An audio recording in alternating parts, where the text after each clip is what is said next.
आम जो जगत बसवास करुचु यार विचार सुनिश्चित अटे आज लागू ना कि आम देखी आसुचु जब आम इतिहास को अध्ययन करवा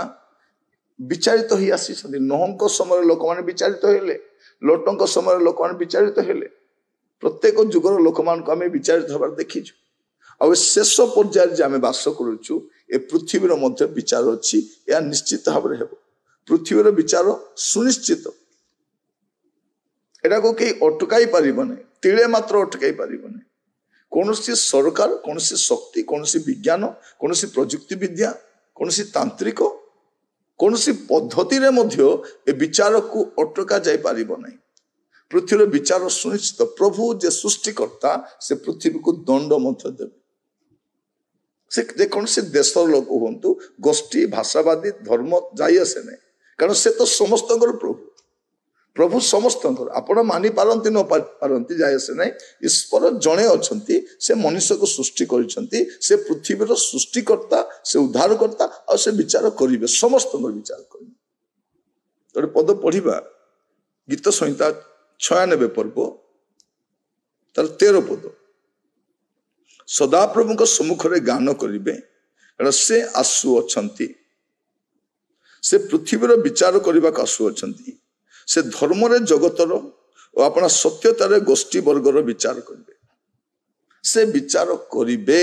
आ पृथ्वी विचार करेंगे धर्म रे जगतर विचार करेंगे सत्यतार गोष्ठी वर्गर विचार करेंगे से आसुचंती विचार करने आसुचंती आ पृथ्वीर विचार सुनिश्चित अटे एटा को के एड़े पारिबो नै आको एवॉइड करा जाय पारिबो नै निश्चित भाव में विचार हेबो ही हेबो गीत सहित 98 तार 9 पद सदाप्रभु सम्मुख में गान करंतु कारण से पृथ्वी विचार करने का आसु अछंती से धर्म रे जगतर और न्याय गोष्ठी वर्ग विचार करेंगे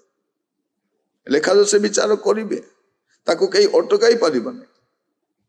से निश्चित भाव में जगत विचार करेंगे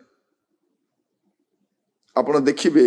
से 96 पर्व 10 पदरे सदाप्रभु राज्य करती या गोष्ठी वर्ग मध्य कुह जगत ही सुस्थिरता विचलित हो न पारे से गोष्ठी मान को न्याय विचार करेंगे से विचार करेंगे बारंबार कथा मैं कहवाई चाहे पृथ्वीर विचार सुनिश्चित आप भावतु ना जड़े लोक उद्धत होउछि जड़े लोक तार ज्ञान बल तार प्रतिष्ठा बल तार प्रभाव बल विचार हेबो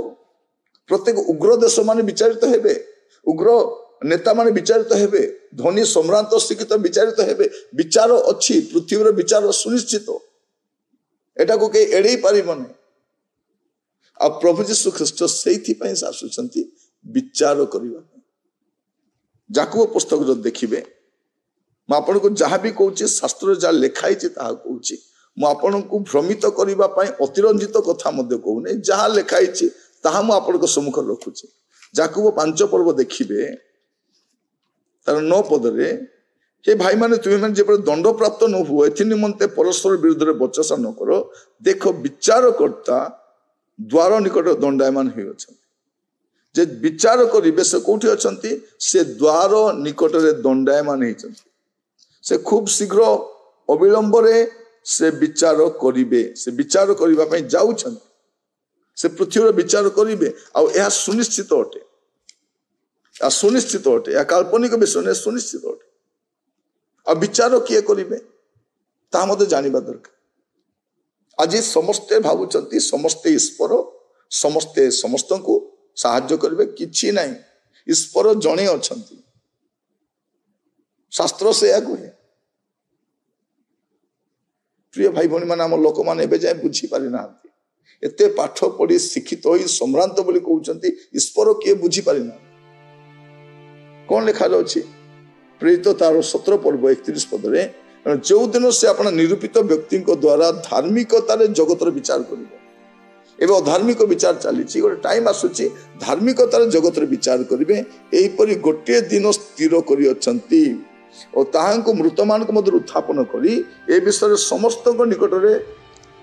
प्रमाण दे समस्त कथि प्रमाण दे जे मृत्यु को जय कर उठी से जगतर विचार करने तेणु पृथ्वीर विचार सुनिश्चित ଆପଣ ଯାହା ବି କରିବେ ଭାବି ଚିନ୍ତି କରିବେ। ଆପଣ ନେତା ହୁଅନ୍ତୁ, ଆପଣ ଦାର୍ଶନିକ ହୁଅନ୍ତୁ, ଆପଣ ମନ୍ତ୍ରୀ ହୁଅନ୍ତୁ, ଶିଳ୍ପପତି ହୁଅନ୍ତୁ, ଯିଏ ବି ହୁଅନ୍ତୁ, ଆଜି ଆପଣ କାହାରିକୁ ଡରୁ ନାହାନ୍ତି। ଆପଣ ଗୁଣ୍ଡାଗିରି କରୁଛନ୍ତି, ଆପଣଙ୍କର ବାହୁବଳରେ ଆପଣ କ'ଣ ବି କରୁଛନ୍ତି, ଆପଣଙ୍କର ଟିକେ ଚାଲାକି ବୁଦ୍ଧିରେ ଆପଣଙ୍କର ବହୁତ ବିଷୟ କରୁଛନ୍ତି, କାହିଁକି ସେ ଆପଣ ଗୋଟିଏ ବିଷୟ କରି ପକାଉଛନ୍ତି। କିନ୍ତୁ ମନେ ରଖିଥାନ୍ତୁ, ଆପଣଙ୍କ ଚାତୁରୀ କାମରେ ଆସିବ ନାହିଁ। ବିଚାର କରିବା ସମୟରେ ଆପଣଙ୍କୁ ସାମ୍ନା କରିବା ପାଇଁ ପଡ଼ିବ। ସେ ପୃଥିବୀର ବିଚାର କରିବେ। ପ୍ରଭୁ ଆପଣଙ୍କୁ ବୁଝିବା ପାଇଁ ସାହାଯ୍ୟ କରନ୍ତୁ। ଆସନ୍ତୁ ପ୍ରାର୍ଥନା କରିବା ପାଇଁ ଯିବା। ଅନୁଗ୍ରହକାରୀ ପିତା ପରମେଶ୍ୱର, ଆପଣଙ୍କୁ ଧନ୍ୟବାଦ ଦେଉଛି। ପ୍ରଭୁ ଆଜି ଆମେ ଯେଉଁ ବାକ୍ୟ ଶୁଣିଲୁ ପ୍ରଭୁ, ତାହା ଶାସ୍ତ୍ର ଅନୁମୋଦିତ ଅଟେ। କାରଣ ଆପଣ ଜଗତର ବିଚାର କରିବା ପାଇଁ ଯାଉଛନ୍ତି। ଜଗତ ଉପରକୁ ବିଚାର ମାରି ଆସୁଛି, ଘନେଇ ଆସୁଛି। ପ୍ରଭୁ ଏହା ଜାଣି ଆମେ ସମସ୍ତେ ଯେପରି ପ୍ରଭୁ ଆପଣ ଆପଣା ଜୀବନକୁ ସଜାଡ଼ି, ଆପଣ ଆପଣା ଗତିବିଧିକୁ ସଜାଡ଼ି, କୁପଥରୁ ପାପରୁ ଫେରି ଭ୍ରମିତ ନ ହୋଇ ଗୋଟେ ପବିତ୍ର ଜୀବନ ଯାପନ କରିପାରିବେ, ତୁମେ ଆମମାନଙ୍କୁ ଅନୁଗ୍ରହ କର। ପବିତ୍ର ପ୍ରେମମୟ ପ୍ରଭୁ ପରମେଶ୍ୱର, ଆପଣଙ୍କ ଦାସ ଭାବରେ ମୁଁ ପ୍ରାର୍ଥନା କରୁଛି, ପ୍ରତ୍ୟେକଙ୍କ ସହିତ ରହି ଆପଣ କଢ଼େଇ ନିଅନ୍ତୁ, ଆପଣଙ୍କର ମହିମାକୁ ପ୍ରକାଶ କରନ୍ତୁ। ହେ ପ୍ରଭୁ,